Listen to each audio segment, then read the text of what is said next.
dalam pikiran seorang dokter spesialis forensik, pada umumnya ini masuk kategori mati tidak wajar. Oke. Mati tidak wajar karena pada umumnya orang meninggal tuh nggak begitu, gitu kan. Selanjutnya tentunya kalau kita bicara mati tidak wajar berarti ada beberapa kemungkinan mati tidak wajar itu bisa karena pembunuhan, bisa karena bunuh diri atau karena kecelakaan.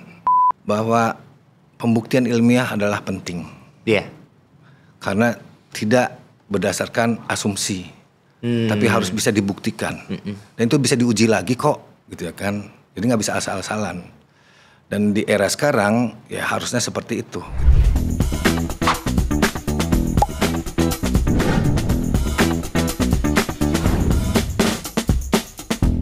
Halo Mindshifters, welcome back to Mindshift. Kembali lagi bersama gue, Kavin Sultan, di mana kita akan belajar A sampai Z. Banyak sekali topik, banyak sekali bidang-bidang dari field atau subject science, teknologi, ekonomi, psikologi, dan lain sebagainya. Langsung ke intinya bersama pakarnya. Hari ini kita bakal ngobrol-ngobrol soal forensik, di mana kita kayaknya bakal menguak beberapa kasus-kasus. Ada kasus yang cukup viral juga pada akhir-akhir ini. Kita mau tanya-tanya nih, gimana sih sebenarnya seorang ahli forensik itu bisa ngebaca tubuh manusia yang jatuhnya sudah tidak bernyawa ya. Dan bagaimana itu tuh bisa menjadi hal yang bicara lagi. Gimana caranya kita bisa menguak informasi dari situ. Ngasih tahu waktu kematian dan evidence yang mungkin tidak terduga sebelumnya dan gak bisa didapat lewat sembarang ilmu. Pada hari ini kita kedatangan Dr. Budi Suhendar. Halo dok, selamat pagi. Selamat pagi. Kita nggak tahu ya ini sebenarnya kalian nontonnya tuh di pagi, malam atau siang, tapi kita selamat pagi ini biar semangat ya. Pokoknya welcome back to Mindshift, Anatomy of a Crime. Halo dok, boleh perkenalan dulu sebelumnya ke para Mindshifters? Baik, perkenalkan saya Dr. Budi Suhendar, spesialis forensik dan medico legal. Kerjanya di rumah sakit dan memang kasusnya adalah menangani manusia yang mengalami kemalangan dalam artian memiliki kasus kekerasan baik hidup maupun meninggal. Saat ini Dr. Budi sedang ada kasus apa yang ditangani dan praktik di mana, dok? Kalau tempat praktiknya mungkin yang penting di rumah sakit ya. Yang penting di rumah sakit ya. Kasus-kasus memang banyak ya, dalam artian ada saja kasus kaitannya dengan kekerasan, baik hidup maupun mati. Nah yang mati bisa aja karena dugaan pembunuhan atau karena bunuh diri atau kecelakaan. Dari kasus-kasus yang dokter tangani itu paling sering itu penyebab atau cause of death-nya gara-gara apa, dok? Oke, kalau kita bicara cause of death, artinya kita harus cari sebab mati. Ya, sebab matinya itu macam-macam. Bisa karena luka tusuk, bisa karena kekerasan tumpul di kepala, atau tertindih di dada, atau karena tenggelam, ya, atau karena hal-hal yang terkait dengan tubuh yang mengalami kekerasan di tempat yang bisa membahayakan. Oke. Itu sebab matinya. Nanti ada lagi mekanisme mati. Mekanisme mati bisa perdarahan, bisa asfiksia. Asfiksia itu karena kekurangan oksigen pada tubuh, ya kan? Iya. Dan juga bisa karena hal-hal yang lain ya, karena sakit juga bisa. Oke. Tapi sebelumnya mungkin kita tarik sedikit ya, mundur.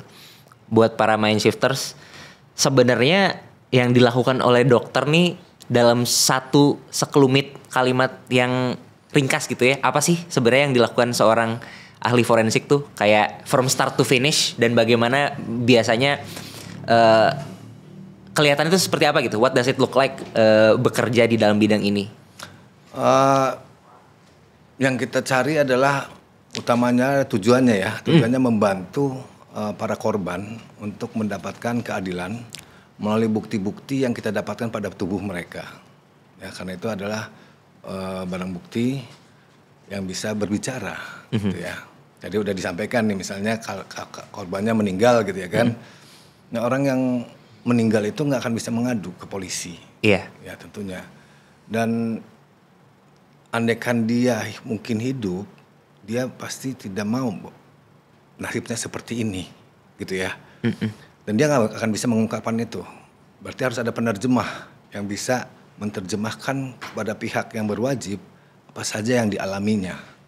Tentunya kita lakukan pemeriksaan pada tubuhnya. Nah, tubuhnya ini bisa berbicara banyak gitu ya kepada kita, yang kita nanti formulasikan dalam tulisan hasil pemeriksaan dan juga nanti kita sampaikan dalam, kalau dibutuhkan dalam pembuatan visum et repertum. Itu apa itu, Dok? Visum et repertum adalah surat keterangan seorang dokter untuk kepentingan peradilan. Oke. Ya. Berarti emang ahli-ahli forensik tuh selalu bekerja dekat atau work closely dengan aparat ya, dan dengan ya basically ingin membuktikan atau mengadvokasi korban yang sudah tidak bisa berbicara lagi gitu ya. Sebenarnya basically intinya itu ya. Yeah. Dok, saya sebenarnya lumayan penasaran nih sama kasus yang cukup viral ya mungkin akhir-akhir ini. Kita buka ke situ dulu kali ya. Ada seorang diplomat muda yang ditemukan tidak bernyawa ya di satu lokasi di kosan ya kalau nggak salah ya. Dan di situ tampak dia sudah langsung dibalut oleh lakban gitu. Sebenarnya kalau misalkan kita bayangkan dan ya kita lihat secara terang-terangan gitu ya, ini ya penampakan yang satu take away saya sih, waduh cukup ngeri gitu. Dan sebenarnya mungkin sangat minim eksplanasi gitu. Kayak wah ini sebenarnya kronologi seperti apa, kayak gimana gitu. Mungkin orang awam juga langsung mikirnya, wah kalau misalkan udah dibalut lakban kayak gini gitu, otomatis sama dengan dibunuh gitu. Tapi kan mungkin tidak sesederhana itu gitu. Yeah. Kalau dari Dokter Budi sendiri, apa yang kira-kira bisa dibaca atau ditelaah terlebih dahulu gitu sebelum langsung loncat ke kesimpulan-kesimpulan yang naif? Jadi kalau kita menerima atau mendapatkan seorang yang telah meninggal ya dengan satu kondisi tertentu ya, dalam hal misalnya tadi kondisinya seperti yang disampaikan ya, terlakban dan selanjutnya, dalam pikiran seorang dokter spesialis forensik pada umumnya ini masuk kategori mati tidak wajar. Oke. Mati tidak wajar karena pada umumnya orang meninggal tuh nggak begitu gitu kan. Selanjutnya tentunya kalau kita bicara mati tidak wajar berarti ada beberapa kemungkinan mati tidak wajar itu. Bisa karena pembunuhan, bisa karena bunuh diri, atau karena kecelakaan. Ya. Nah dalam benak dokter forensik adalah seperti itu. Tapi sebelum ngambil kaitannya dengan cara matinya, pembunuhan, bunuh diri, dan kecelakaan itu cara mati. Oke. Kita sebutnya seperti itu ya. Sebelum ke sana tentunya kita wajib melakukan pemeriksaan terlebih dahulu. Ya, jangan-jangan dia meninggal sebelum dilakban misalnya, ya kan? Atau ada hal yang lain yang terkait dengan yang bukan hanya terlihat dari secara visual, tapi sebenarnya ada hal yang lain yang bisa ditemukan yang bisa menjelaskan proses kematiannya, gitu ya kan? Karena itu memang harus dilakukan pemeriksaan kedokteran forensik. Pemeriksaan kedokteran forensik kaitan dengan orang meninggal yang tidak wajar, berarti kita akan lihat nanti permohonan polisinya, ya. Kalau mereka juga menyatakan tidak wajar, artinya juga mereka biasanya meminta otopsi. Nah, otopsi itu adalah pemeriksaan luar dan pemeriksaan dalam. Ya, pemeriksaan luar kita secara teliti dan cermat kita akan lakukan pemeriksaan luar, ya. Selanjutnya kita akan lakukan pemeriksaan dalam. Itu berarti di bedah ya? Ya, ada bedah mayat namanya, bedah mayat. Untuk menemukan hal-hal yang bisa menjelaskan tentang kematian dan juga mencari sebab mati dan mekanisme matinya. Oke. Nah dari apa yang kita temukan itu semua dicatat tuh dan dilakukan dokumentasi. Ya. Dari situ kita lakukan juga bisa melakukan pengambilan sampel. Kali aja orang itu, atau kita punya pikiran begini, jangan-jangan orang ini dibuat lemah. Sebelum di lakban misalnya, ya kan. Kayak makanya tadi juga sempat ada bisa kayak asfiksia dulu gitu, mungkin oleh pelakunya atau siapapun itu gitu ya. Atau diberikan makanan atau zat tertentu. Ya kan, makanya kita lakukan pemeriksaan laboratoris maupun mikroskopis gitu ya. Dan tentunya itu butuh waktu ya nanti untuk hasilnya. Dari hasilnya nanti kita lakukan analisis. Dan analisis itu kita baru mengambil kesimpulan sebab matinya. Nah, dari sebab mati itu nanti juga sembari jalan sebenarnya kita juga lakukan komunikasi dengan para penyidik ya terkait dengan kemungkinan cara matinya. Ya, nanti kesimpulan terkait dengan cara mati itu kewenangan penyidik untuk menyampaikan nanti. Oh, oke. Ya. Gitu. Berarti tugas seorang ahli forensik tuh ranahnya tuh di penelaahannya aja ya. Kemudian nanti the closing statementnya itu harus dilaporkan dan diberikan oleh si penyidik tadi ya. Ya, jadi untuk sebab mati, mekanisme mati ada di kami. Untuk cara matinya, apakah itu pembunuhan, bunuh diri, atau kecelakaan tadi, kewenangan menyampaikan itu ada pada penyidik, gitu ya kan. Dok, tapi saya penasaran nih soal autopsi nih tadi, mundur dikit. Itu bisa mendapatkan wewenang untuk melakukan tindakan seperti itu tuh kayak gimana sih prosesnya atau boleh langsung gitu atau kayak ada proses lebih lanjut dulu sebelumnya untuk bisa menyelidiki sampai sejauh itu gitu. Ya, untuk setiap manusia yang akan dilakukan pemeriksaan untuk otopsi, tentunya harus ada permintaan dari kepolisian. Oke. Ya, baru setelah ada permintaan dari kepolisian, berdasarkan permintaan itu kita lakukan tindak lanjut otopsi. Ya, yang tadi saya sampaikan mulai dari pemeriksaan luar dan pemeriksaan dalam, ya kan. Dan dari situ juga kita akan membuat nanti hasil pemeriksaan secara utuh yang kita namakan visum et repertum, ya kan. Dan itu nanti akan hanya diberikan kepada penyidik yang memeriksa kasusnya. Jadi nggak sembarang ke polisi juga, ya kan, tapi penyidik yang memeriksa kasusnya. Nah, mereka yang nanti punya kewenangan untuk nanti menyampaikan sekiranya apakah ini kasusnya apa, ya jatuhnya, cara matinya, ya kan. Dan juga apabila diminta hasil visumnya, ya mereka yang juga punya kewenangan untuk membagikan hasil visumnya kepada siapa. Paham. Kemudian yang saya penasaran tuh, kalau misalkan udah di autopsi nih, bisa menemukan ya mungkin jawaban atau clue untuk penemuan selanjutnya tuh dari tanda-tanda fisik seperti apa sih, Dok? Kayak misalkan ya kita ambil case kasus yang tadi gitu. Entah ini pembunuhan atau bunuh diri gitu. Apa giveaway dari atau clue dari hasil-hasil autopsi tersebut yang biasanya tuh bisa ini kayaknya gini untuk merangkai seluruh jawabannya gitu. Di antara hasil pemeriksaan yang juga penting di situ adalah nanti perkiraan saat kematian dari kami. Ya kan, jadi kita akan menentukan perkiraan saat kematian. Ini kira-kira orang ini meninggal antara kurun waktu kapan nih. Oh, oke. Gitu, ya kan? Ngerti.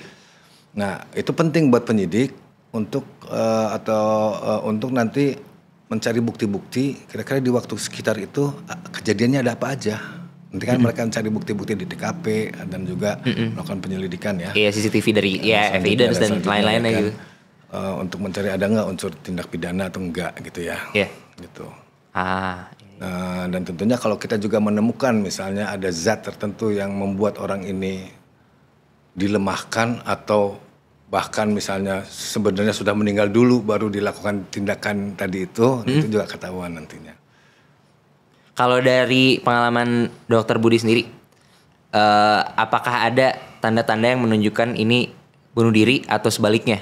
Kayak what are the physical appearances atau evidences yang bisa support ke satu konklusi atau yang lainnya? Kayak gitu. Ya, kita bicara ilmu forensik secara umum aja gitu ya kan, kaitannya dengan hal yang juga bisa dicari bacaannya sebenarnya. Kalau orang bunuh diri biasanya dia punya permasalahan sebelumnya. Itu bisa ditrace, entah itu pada temannya atau pada keluarganya, yang jelas orang terdekatnya gitu ya. Keluhannya apa gitu ya kan. Dan juga pada umumnya walaupun tidak selalu ya kan, dia juga suka meninggalkan catatan. Oh iya. Nah, suka meninggalkan catatan walaupun tidak selalu ya. Catatan, tapi ini pada umumnya begitu ya kan. Dan juga dia akan berupaya menghilangkan nyawanya ya dengan cara yang sekiranya tidak terlalu sulit buat dia untuk dilakukan. Oke. Ngerti. Itu.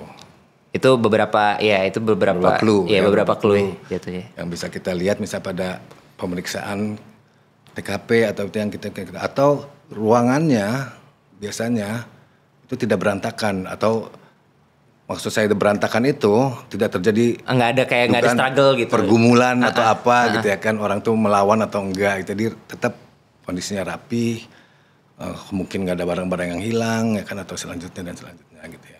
Nah, misalkan secara hipotetikal nih, kalau misalkan dari dokter forensik dan dari penemuan tim forensik gitu, misalkan bilang A, penyebabnya ini dan apa tadi mekanismenya ya, sebab dan mekanisme matinya seperti ini gitu. Cuman kan pasti kan ini berkolaborasi dengan beberapa bidang lain, misalkan dari tim penyidik, tapi bilangnya B, oh enggak, ternyata kayaknya tuh gini, dan mereka udah bulat gitu keputusannya bahwa kayaknya sebabnya ini deh gitu, karena evidence-nya menunjukkan sebaliknya gitu. Nah, gimana caranya merujukkan atau mendamaikan misalkan ada dua konjektur yang berbeda ini gitu, dari tim medis atau dari temuan medis dan investigasi hukum. Biasanya kalau kayak gitu gimana, Dok? Tentunya kita juga merujuk pada cara scientific crime investigation. Scientific crime investigation. Jadi bukan berdasarkan asumsi atau hanya perkiraan kita, tapi berdasarkan bukti-bukti yang nyata dan ditemukan, sehingga kita bisa merangkai atau merekonstruksi peristiwa. Dan biasanya kalau kita bicara saintifik itu sulit untuk dibantah. Kecuali kalau ada hal yang lain yang secara saintifik bisa membantah itu. Paham? Ya kan gitu ya. Nah biasanya seperti itu. Jadi kalau kita udah secara saintifik bicara saintifik, tentunya semuanya dijabarkan ya kan. Ya kita akan sepakat mengenai suatu hal gitu ya kan, seperti itu. Tapi ilmu forensik tuh apakah dia beda sama kayak apa ya jatuhnya tadi scientific crime investigation ya? Kan kadang-kadang kita suka, beberapa dari kita mungkin beberapa dari mind shifters ada yang ngikutin kayak drama penyidikan gitu, apa sebutannya CSI ya, crime scene investigation dan lain-lain gitu. Itu adalah ilmu yang sama atau bidang yang sama, atau jatuhnya itu adalah divisi dari bidang yang bercabang gitu, atau gimana tuh? Kedokteran forensik adalah salah satu bagian daripada SCI. Salah satu bagian daripada SCI atau proses SCI, Scientific Crime Investigation. Ada bidang-bidang lain, itu misalnya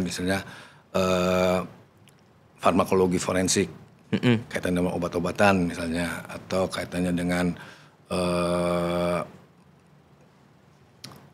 fotografi apa, atau ilmu IT gitu ya kan, bisa IT forensik gitu ya kan. Ada ya kayak gitu? Ada. Sehingga mereka fokusnya kan men-trace hal-hal terkait dengan data-data yang ada pada gadget atau apa gitu ya kan. Tapi harus secara saintifik dan caranya memang sudah terbukti dan juga diterima oleh semua pihak bahwa ini adalah cara yang benar untuk digunakan.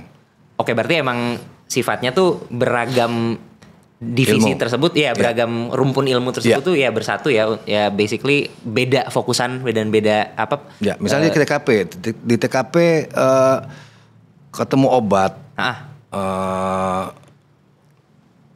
Diteliti obat itu ternyata obat yang berbahaya misalnya ya kan.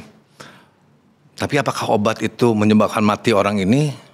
Tentunya meriksa kami, ya kan, menemukan nggak nih obatnya atau zat tertentu di dalam tubuhnya, gitu ya kan. Nah itu.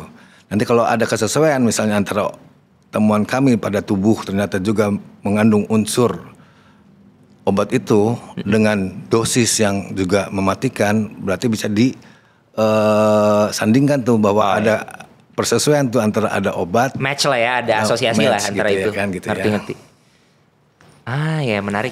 Berarti basically emang kolaborasi antar beberapa bidang tersebut ya. Dok, kalau misalkan ada mayat nih ya, ditemukan tertutup rapat gitu ya. Ini agak balik lagi ke pertanyaan yang sebelumnya sih. Terus udah berapa hari gitu? Tanda-tanda apa aja sih yang bisa bantu dokter memperkirakan waktu kematiannya tadi? Aku masih penasaran sama yang tadi sih soal nge-tracing waktu wafatnya gitu. Ya, tentunya manusia itu begitu meninggal, sel-sel pun juga akan mati. di dalam tubuh. Nah, kematian selnya itu akan juga nanti berdampak pada tubuh itu sendiri, terjadi perubahan, ya. Nah, perubahan itu yang kami cari dan kami lihat, ya. Semakin lama semakin banyak perubahannya tuh, gitu ya. Sampai yang paling ujung adalah udah jadi penulangan. Gitu ya kan, gitu ya. Berarti tekniknya gimana tuh dok? Cara nyari taunya apakah dari persentase penurunan degradasi selnya gitu atau gimana? Ya, pada perubahan makroskopis atau penampakan dulu. Oh, seberapa besar lah gitu ya? Gitu. Oh ya udah muncul ini, kalau udah muncul ini, oh berarti sekian lama. Kalau udah muncul ini, berarti sekian lama gitu ya kan? Iya, paham. Ya. Kalau misalkan selain hal-hal seperti itu gitu, atau ya kalau misalnya ada luka atau misalnya gitu? udah ada larva lalat gitu ya kan, kita ukur tuh larvanya berapa lama, ukuran segini berarti udah sekian lama gitu ya kan. Gitu, paham. Berarti emang intinya banyak ciri fisik lah ya yang bisa menjadi clue atau evidence gitu. Dok, aku punya pertanyaan yang sebenarnya bikin aku cukup penasaran sih beberapa waktu ini. Soal kuku nih. Bener gak sih? Ada yang bilang kuku korban tuh sebenarnya bisa nyimpan DNA-nya pelaku gitu. Bisa ya? Bisa. Itu kalau misalkan cara nyamplingnya atau cara menyadurnya gimana tuh dok? Dan maksudnya apa yang terjadi gitu? Kok bisa ada pelaku di situ? Ya, khususnya itu bisa sangat membantu ya kalau memang kita menemukan tanda-tanda pergulatan, ya kan? Di kamar atau di mana gitu ya kan? Atau pada tubuh sendiri ada luka-luka tertentu yang sifatnya defensif gitu ya. Tentunya kita akan berpikir jangan-jangan dia juga melakukan perlawanan dengan misalnya menyentuh tubuh pelaku gitu ya kan. Menyentuhnya bisa dengan memegang akhirnya tercakar atau bagaimana dan selanjutnya. Tentunya kulit pelaku ada di kuku-kuku ini. Nah, kalau kita lakukan pemeriksaan itu bisa munculkan DNA daripada seseorang. Tentu nanti harus dicari nih orangnya nih, ya kan? Siapa yang paling dekat pada waktu itu ada di situ, gitu ya kan? Nanti kita akan dilakukan pencocokan antara DNA yang ditemukan dengan DNA misalnya ada tersangkanya. Kalau cocok ya nggak bisa ngelak lagi secara ilmiah sudah menunjukkan bahwa di kuku itu ada DNA dia. Jadi kalau dianya menyangka saya nggak pernah ketemu untuk berapa lama gitu ya kan. Ya, tapi evidence-nya menunjukkan ya, itu. Sebaliknya gitu. Scientific unggulnya di situ. Dan berarti kalau misalkan dari ya secara biologik aja udah ketahuan gitu. Misalkan kalau misalkan di dalam struggle atau pergulatan itu ya ada senjata atau ada blunt object gitu ya yang digunakan gitu. Berarti dari situ juga sebenarnya bisa ketahuan ya. Dan dari kayak bekas luka yang dipakai juga kan bisa diusut kali ya dok ya? Berarti kayak jenis senjatanya apa sebenarnya apa gitu-gitu? Bisa untuk mengupayakan itu ya, karena luka itu juga bisa mencirikan benda tertentu gitu ya kan, digunakan cara misalnya kalau kita bicara senjata tajam, apakah itu bermata satu atau bermata dua gitu ya kan, atau digunakan palu misalnya, oh ini kayaknya lukanya mirip kayak benda yang seperti ini, ternyata cocoknya dengan palu misalnya ya. Ngerti. Ya. Dari discoloration-nya berarti ya objeknya kayaknya gini gitu. Dok, apa temuan paling unexpected atau tidak terduga nih di dalam kancah ya Dokter Budi dalam dunia forensik? Yang unexpected gitu ya? Iya. Yaitu kekerasan yang menurut naluri kami udah di luar nalar untuk dilakukan seorang manusia terhadap manusia lain gitu ya. Jadi ada beberapa tindakan tertentu ya, di antaranya misalnya mutilasi gitu ya, atau melakukan hal-hal tertentu pada tubuh ini sudah meninggal. Gitu ya kan. Nah itu yang sebenarnya buat saya gitu ya kan artinya miris gitu ya kan.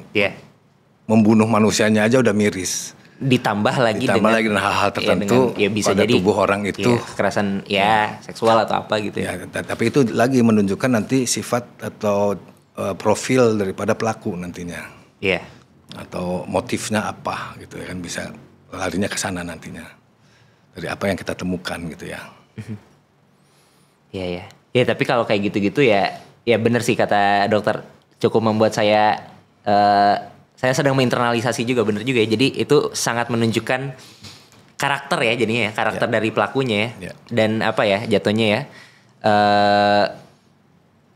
mindset atau gambaran moral yang dia miliki jatuhnya. Nah, terkait ini sebenarnya agak terkait dengan ini nih. Dok pernah nggak menghadapi tekanan dari jatuhnya apa ya, mata atau jatuhnya dari ranah eksternal nih, entah dari media gitu atau apa gitu, terhadap kasus-kasus yang sensitif kayak gini gitu. Kayak misalkan ketemu kasus yang aduh kayaknya ya cukup sensitif lah gitu. Gimana cara dokter nih secara hipotetikal atau tim gitu menjaga integritas biar tetap netral dan memihak kepada evidence gitu, gimana sih dok caranya? Yaitu tetap teguh pada etika profesi dan standar profesi. Oke. Karena itulah yang membuat kita memiliki manfaat pada apa yang menjadi tugas kami. Tanpa itu manfaatnya nggak ada. Berarti kan bisa dirubah-rubah. Ya, artinya profesi kami ya khususnya kedokteran forensik tentunya integritas adalah hal yang penting. Begitu integritasnya hilang atau tanpa integritas, ya percuma saya jadi kedokter forensik. Paham? Ya. Bisa saja nanti apapun yang saya lakukan nggak akan dipercaya lagi. Gitu ya. Jadi kita memang menjaga itu. Dan itu memang salah satu ciri yang harus dimiliki oleh seorang dokter forensik, gitu kan. Tekanan bisa aja dalam tanda kutip, misalnya tekanan media dalam arti bahwa ini udah viral, dan hasilnya nggak ada atau belum ada dan selanjutnya, gitu ya kan. Itu kan tentu akan membuat kecurigaan di mata-mata orang. Tentunya gitu. Yang perlu kita edukasi adalah bahwa menentukan untuk mencapai satu kesimpulan butuh proses. Ya, proses itu kalau bisa cepat adalah baik. Ya, tapi kita di kedokteran forensik bukan kecepatan yang utama, tapi yang utama adalah ketepatan. Bila bisa cepat dan tepat, it's okay. Lebih baik, ya kan, it's okay, ya kan. Tapi kalau kita masih belum yakin atau merasa belum tepat, kita butuh waktu untuk mencari ketepatan itu. Karena ini sifatnya ilmiah itu bisa diuji lagi. Iya, scientific method tadi. Scientific, ya kan, bisa diuji lagi sama orang dengan cara yang sama, dengan prosedur yang sama, ternyata hasilnya beda. Nah, ada apa nih, gitu kan, gitu ya. Nah itu karena itu sifatnya scientific, kita harus tepat, kita sesuai dengan apa yang seharusnya kita dapatkan. Dan apabila diuji lagi, ya hasilnya itu juga, gitu kan. Jadi memang kita punya prinsip adalah mencari sesuatu beyond reasonable doubts. Atau mencari sesuatu itu atau menyimpulkan sesuatu itu bahwa tidak ada hal yang lain lagi yang dapat membuat itu terjadi selain itu, gitu ya. Gitu ya. Intinya ya mencari ya akurasi tersebut ya, dari hasilnya. Dan itu butuh proses ya, mungkin banyak pihak yang belum memahami ini. Jadi kan karena apalagi di dunia sekarang atau di era sekarang instan, semuanya ingin instan itu lebih asik gitu ya kan. Nah kalau yang nggak instan kayaknya nggak praktis atau nggak apa gitu ya kan, nggak nyaman atau itu. Tapi yang kita tetap harus ingat kaitannya dengan nasib seseorang, matinya orang lain, seseorang itu bisa menentukan nasib orang. Kalau saya salah pada orang ini, bisa salah juga pada orang lain, disangka dia pembunuhnya atau dia apanya, dia apa gitu loh. Iya benar. Jadi nasib itu berkaitan. Jadi diupayakan. Iya sih, karena emang ada unsur emosionalnya juga ya, benar di situ ya. Dan ya misalnya gini, ada orang yang dituduh melakukan sesuatu kepada orang, ya kan, kebetulan orang yang dilakukan ketemu kekerasan itu meninggal, dituduhnya si A, ya kan, ternyata pelakunya bukan si A. Pernah ada kasus kejadian seperti itu, ya. Ada orang meninggal. Ini lucu mah sebenarnya ya. Gimana tuh dok? Jadi ada orang meninggal, ya, dalam bentuk penulangan atau sudah dalam bentuk busuk lanjut, kita sebutnya ya. Ternyata disangkanya itu adalah si A, ya. Dan dituduh si B yang melakukan pembunuhan kepada si A. Oke. Ya kan? Sampai ke persidangan. Ya kan, dihukumlah si B. Iya, karena dianggapnya telah membunuh. Ya, dengan bukti-bukti yang muncul di pengadilan gitu ya kan. Iya. Si B dihukum sekian tahun. Yang menggemparkan adalah sosok si A muncul. Yang katanya sudah meninggal. Wah, ngeri juga ya. Berarti yang meninggal kemarin itu siapa? Wah, ini ngeri juga nih. Pentingnya scientific crime investigation adalah itu. Begitu ada orang meninggal, tidak dikenal, kita harus cari siapa ini. Oke, ngerti. Tapi secara saintifik loh ya. Iya. Ya kan? A, udah jelas si A, oke.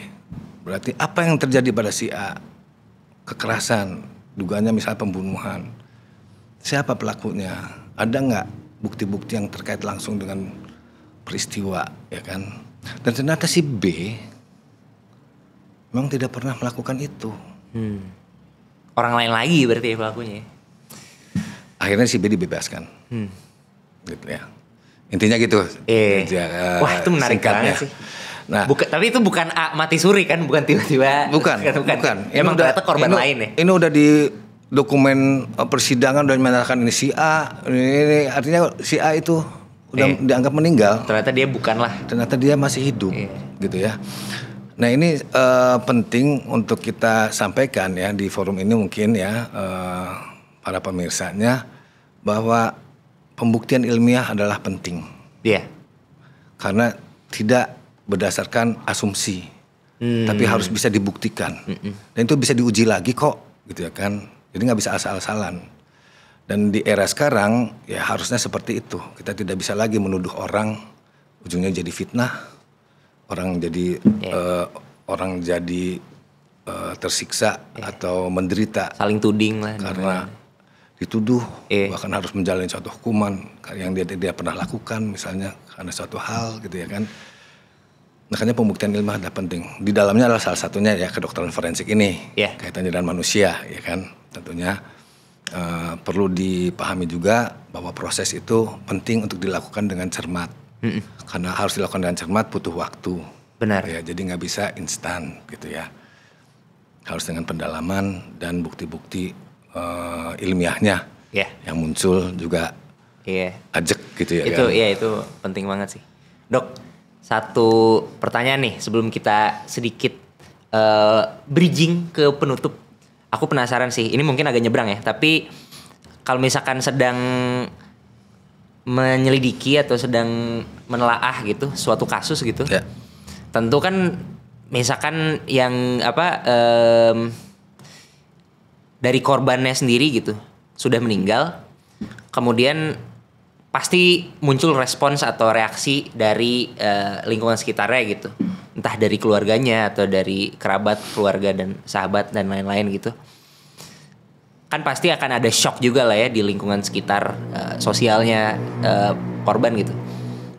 Menurut dokter seberapa berguna atau apakah bisa menjadi sesuatu yang justru emotionally efektif gitu untuk membantu orang-orang di sekitar yang sedang berduka. Kan dengan adanya penelaahan yang detail itu jangan-jangan itu tuh apakah itu menurut dokter sendiri gitu ya bisa menjadi semacam konsolasi atau membuat para orang-orang yang berduka tuh bisa lebih tenang gitu dengan informasi yang jelas gitu dan faktual gitu atau gimana? Ini kayak aftermath-nya setelah kejadian gitu. Menurut dokter ya apakah ya itu sih pertanyaannya, apakah si bukti ini bisa menjadi suatu penenangan bagi keluarga yang berduka gitu? Tentunya pada umumnya keluarga yang berduka itu ingin mencari keadilan. Daripada anggota keluarganya yang meninggal itu. Kenapa anggota keluarga saya bisa seperti itu? Gitu kan, jangan-jangan ada hal yang terjadi gitu ya kan. Karena dukanya itu pasti ada. Dan duka itu pasti bisa dalam karena itu adalah orang yang mereka sayangi, ya kan. Tentunya menghadapi situasi seperti itu adalah keluarga biasanya butuh informasi bahwa penanganan itu dilakukan, ya, dilakukan juga dengan baik, ya kan, dan juga mungkin biasanya untuk bersabar menunggu hasilnya. Nah biasanya di situ nanti suka emosi ada muncul nih, kok nggak ada hasil, nggak ada hasil gitu, ya kan. Tapi itulah memang tugas ya para pihak yang terkait gitu ya tentunya untuk bisa memberikan informasi yang baik ya tanpa harus merusak proses penyelidikan maupun penyidikan gitu ya kan. Bila ditemukan unsur-unsur pidana ya kan. Karena pembunuh kan bisa siapa aja. Iya. Ya. Orang terdekat bisa jadi pembunuh. Iya. Anggota keluarga bisa jadi pembunuh. Ya kan. Jadi adalah wajar kalau kepolisian tidak membuka secara utuh. Oke. Tapi memberikan informasi bahwa sedang dilakukan. Ya kan gitu ya. Pada semua kasus seperti itu gitu ya kan. Nah artinya informasi kepada keluarga mengenai proses dan sedang berlangsungnya suatu pemeriksaan itu sebaiknya diinformasikan dan bisa dipahami oleh keluarga dengan baik, ya kan, sehingga mereka juga memahami misalnya bahwa ini butuh waktu, ya dikomunikasikan kan? dengan ya baik ya, dan bahwa hal tertentu masih dalam pemeriksaan dan penyelidikan atau penyidikan, ya kan, untuk mencari bukti-bukti, gitu ya kan, karena nggak bisa semuanya itu dibeberkan secara utuh saat itu, gitu kan. Ya tentu akan information overload juga bagi ya keluarganya. Bisa information overload atau pada kasus di mana pelakunya adalah anggota keluarganya dia bisa mencari alibi. Oke, iya. Karena we never know juga, ya. We never know, gitu ya kan. If, kalau, ya, ya kan. Artinya secara general kasus itu harus ditangani dengan hati-hati, tapi menginformasikan kepada keluarga bahwa proses itu sedang berjalan, dilakukan secara sungguh-sungguh dan profesional. Oke. Ya. Penutup nih, Dok. Ada pesan atau ya sebenarnya tadi udah sempat ngebahas sih kalau misalkan ada mind shifters atau ya para jiwa-jiwa muda nih yang mau atau memiliki ketertarikan gitu ke dunia ini gitu. Selain tadi ya harus mencintai prosesnya dan ya jangan bermindset instan gitu. Apalagi yang bisa dokter sampaikan sebagai suatu pesan pengantar gitu. Bagi yang punya ketertarikan di bidang forensik atau kedokteran forensik, pertama kita harus mampu memahami manusia dan kemanusiaan. Ya, tanpa kita mampu memahami manusia dan kemanusiaan, tentunya apa yang kita lakukan bisa saja menjadi hal-hal yang tidak menyenangkan bagi individunya, gitu ya kan, gitu ya. Karena banyak hal bisa terjadi, dinamikanya banyak, gitu ya kan. Tapi utama fokus pada standar etik, standar profesi. Kita harus teguh, ya, agar kita bisa menjadi orang yang bermanfaat bagi orang-orang yang membutuhkan kita. Tanpa itu, manfaatnya itu bisa sumir. Nggak ada lah ya. Ya, mungkin itu. Dan harus menyukai bidang itu. Jadi kalau kita mengambil sesuatu itu, saran saya sih kita menyukai bidang itu. Karena dengan kita menyukai bidang itu, mudah-mudahan kitanya berkembang, ilmunya juga ikut berkembang. Karena kita fokus. Oke, iya. Ya, jadi kalau kita bicara misalnya ilmu teknik gitu ya kan, ada orang yang fokus pada ilmu teknik bisa berkembang. Teknik tadinya cuman bisa A, tapi terus sekarang udah bisa B, C, D, E. Sekarang udah kemana gitu ya kan. Bukan hanya pelakunya yang berkembang, tapi ya keilmuannya juga turut berkembang. Ya, mendalam. Gitu. Ya, itu pesan yang sangat baik. Terima kasih banyak. Sama-sama. Dr. Budi. Tadi ya, Dr. Budi Suhendar semuanya. Terima kasih Mind Shifters yang udah nonton sampai sepanjang ini, sampai akhir. Kalau misalkan lo ngikutin terus. Tadi ya keren juga ya, nemu banyak banget insight yang kita dapat abis ngobrol-ngobrol soal ilmu forensik, dunia forensik. Dan ya ada bedanya gitu dengan CSI tadi, bahwa ini merupakan subset dari CSI. Dan sekarang tuh kita jadi tahu kan bahwa tubuh tuh gak cuma ninggalin jejak, tapi juga meninggalkan sebuah cerita. Dan jatuhnya ya gimana caranya sebagai dokter forensik tuh bisa hadir sebagai force atau sebagai gaya yang tetap netral dan tetap profesional, dan gimana caranya bisa menyadur suatu jawaban tanpa loncat-loncat dengan asumsi tadi. Dan intinya itu tadi bagus banget dari Dr. Budi, kita harus menjunjung kemanusiaan terlebih dahulu. That's it for today. Terima kasih banyak Mindshifters atas waktu dan attention-nya. Sampai jumpa di yang berikutnya. Sikat.